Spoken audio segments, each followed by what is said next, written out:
Pour faire face aux catastrophes naturelles enregistrées ces dernières années en République du Congo, notamment les inondations récurrentes, les vents violents et les éboulements de terrain, tous intensifiés par le changement climatique, les représentants des agences du système des Nations Unies et les ministères concernés se réunissent en atelier de 3 jours pour amender et valider un plan de riposte préétabli dans le but de renforcer la résilience du pays. Il s'agit d'un document d'aide à la décision intitulé Stratégie de relèvement post-catastrophe courant la période 2025-2030.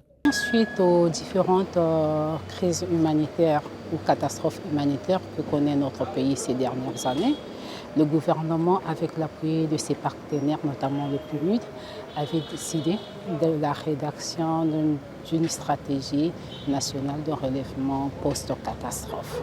Effectivement, c'est un document d'aide à la décision qui permettra aux différents départements ministériels directement concernés par des questions de gestion humaine, de gestion de crise ou de catastrophes humanitaires, de s'aligner et d'apporter des solutions aux populations souvent victimes de ces catastrophes. Financée à hauteur de 239 millions d'euros, soit environ 156 milliards de francs CFA, cette stratégie, dont les travaux d'actualisation s'ouvrent ce 8 juillet à Brazzaville, est conduite sous l'impulsion du ministère des Affaires sociales, de la solidarité et de l'action humanitaire, en partenariat avec le Programme des Nations Unies pour le développement. Elle repose sur 2 axes principaux, le relèvement post-catastrophe dans les zones affectées et la préparation du pays aux catastrophes futures.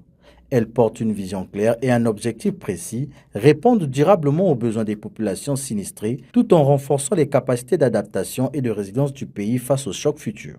Ce document stratégique devrait servir de tremplin pour la mobilisation des ressources et s'aligner au budget programme national. Nous sommes tous d'accord du fait que les inondations frappent plus sur la partie septentrionale de notre pays. Aujourd'hui, nous avons vu avec les dernières pluies du 14 juin à Brazzaville.